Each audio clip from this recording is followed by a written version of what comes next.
kita hari ini, sebetulnya bukan hari ini, tapi minggu lalu saya pergi ke Desa Tegal Sambi di Jepara untuk memotret tentang upacara adat Perang Obor. Perang Obor di Desa Tegal Sambi Jepara ini dilaksanakan setiap bulan Zulhijjah, jatuh di hari Senin Pahing, biasanya tidak bersamaan dengan kalender Masehi, jadi teman-teman bisa ngecek di kalender di bulan Zulhijjah setiap Senin Pahing akan diadakan upacara Perang Obor. Nah, Perang Obor ini seperti apa? Sebetulnya Perang Obor ini mengisahkan tentang kisah dua tokoh, yaitu Ki Gemblong dan Kyai Babatan. Artikel detailnya sebetulnya pernah saya tulis di majalah Jeep Foto Video dan di Personal Travel. Link deskripsinya ada di bawah. Kemana kita hari ini? Hari ini kita akan ke Desa Tegal Sambi di Jepara. Ada apa? Akan ada upacara adat namanya Perang Obor. Jadi kita sudah ada di lokasi sebuah perempatan di Desa Tegal Sambi. Kalau teman-teman kesini, jangan lupa jaga keselamatan, jaga kamera. Karena yang namanya Perang Obor di sini bukan hanya obor kecil, tapi obornya besar. Seperti kelihatan di belakang. Gitu ya. Hari ini saya akan bawa kamera EOS R6 dan lensa 2470. Suasana Perang Obornya seperti apa? Kita lihat di video sesaat lagi sudah akan mulai. Sampai di Desa Tegal Sambi sebetulnya kita menjadi seperti reuni fotografi karena saya ketemu dengan teman-teman fotografer dari berbagai daerah.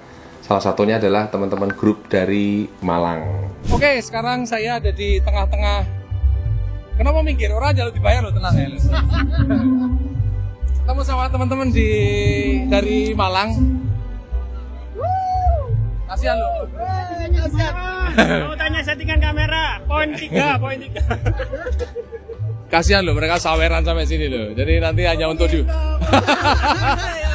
sampai sini hanya untuk dibakar-bakar gitu ya. Kondisinya seperti apa? Kita ada di perempatan Tegal Sambi. Jadi inilah tempat pusat Perang Obor nanti. Kalau teman-teman ada di sini, pilihannya cuma 4 larinya. Ke sana, ke sini, ke situ, ke sana, gitu ya. Atau pilihan yang paling gampang sebetulnya beli file, lebih murah. Oke, seperti apa keseruannya? Perang Obornya akan mulai sesaat lagi.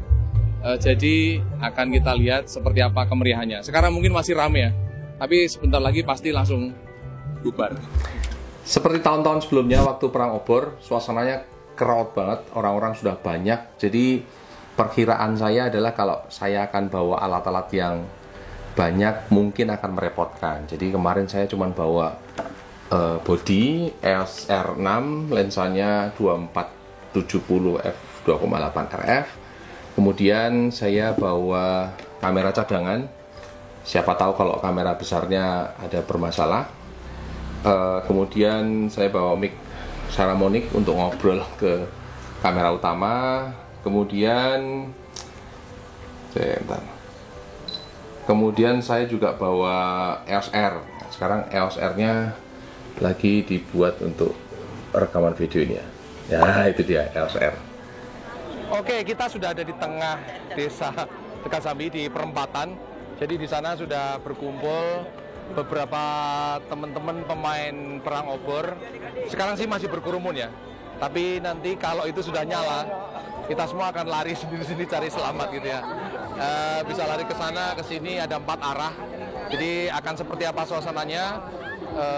Pokoknya teman-teman jaga keselamatan selalu karena percikan api atau pukulan ini baranya akan kemana-mana. Ini obor yang akan dipakai nanti.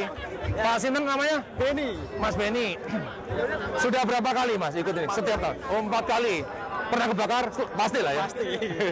Jadi Mas Beni ini lepuh. Konon katanya kalau melepuh nanti bisa minta minyak di sini. Jadi lurah. Di Pak Lurah. Oh, oke. Jadi teman-teman yang ngasih Ibu Lurah. Oh ya, oke gitu ya. Iya, Jadi Pak Lurahnya Ibu Lurah. Oh, oke. Jadi teman-teman nanti ikut atau nggak sengaja kena pukul obor dan kebakar, teman-teman bisa menghubungi ke lurah di sini supaya nanti mendapatkan minyak untuk sembuhan tradisional gitu ya. Beberapa tahun lalu saya pernah kebakar tapi pakainya salep, jadi seminggu baru sembuh. Oke Mas Benny, selamat perang ya, nanti kita potret. Semuanya riuh banget ya, jadi sekarang kita berdesak-desakan karena seremonial di tengah doa di tengah perempatan sudah selesai. Jadi pemain perang obor ini akan menuju ke depan panggung untuk memulai acara perang obor. Perangnya sudah dimulai, jadi tempat ini sudah kosong. Saya akan nyari satu spot karena perang obor itu bukan grup-grupan. Jadi satu pemain dengan pemain lain bisa saling pukul. Kita harus selalu noleh ke belakang, bisa pukul kapan aja. Yuk kita lihat ini ya. Kenapa Canon EOS R6 saya bawa? Sebetulnya bayangan saya tentang keinginan inovasi kamera nggak muluk-muluk sih. Yang pertama, ISO tinggi harus tidak noise gitu ya. Dan R6 menjawab itu semua. Saya pakai ISO rata-rata 16.000, bukan 6.000, bukan 1.600 tapi 16.000. Dan kemarin sempat coba di ISO 20.000. Dan FPS dari Canon EOS R6 ini mencapai 12 FPS di mechanic shutter, kemudian bisa sampai 20 FPS di electronic shutter. Cukup bekerja dengan baik di low light karena suasana di perang obor itu cahayanya kita hanya mengandalkan dari cahaya obor. Kemudian kalau mengukur soal tingkat kesulitan memotret di perang obor ini, kesulitannya akan bertumpuk. Satu, low light.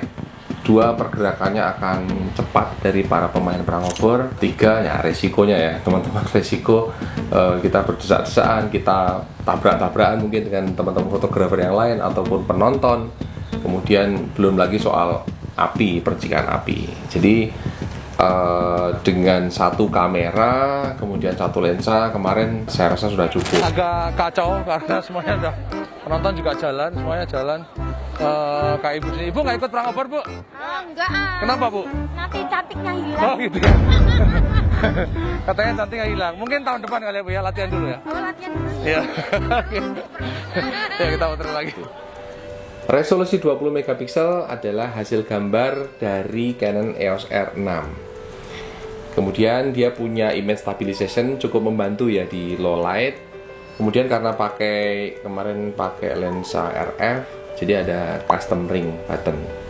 Cukup membantu karena fungsi-fungsi yang seharusnya bisa diakses cepat, biasanya hanya satu tangan di kanan, kita bisa alihkan menjadi custom ring button di kiri. Untuk video bisa 4K, karena 4K maka hasilnya filenya menjadi agak raksasa. Jadi kalau diupload ke internet atau saya butuh kirim ke agensi, ke klien, butuh koneksi internet yang cepat, yang super cepat, kemudian jaringannya luas, mudah didapat, kemudian sudah fiber optik, jadi semua file ini akan tertransfer dengan mudah. Mengcapture image sekaligus juga mengcapture video atau jadi fotografer sekaligus videografer adalah dua hal yang agak sulit dijadikan satu. Tapi dengan satu kamera ini kemarin saya men-challenge diri saya sendiri, motret sekaligus bikin video, semuanya cukup di satu kamera dan cukup ganti satu klik button aja. Saya motret, kemudian ganti ke video, shoot video. Hasil video dari Canon EOS R6 120 fps akan seperti ini. Dan sampai jumpa di Kemana Kita berikutnya.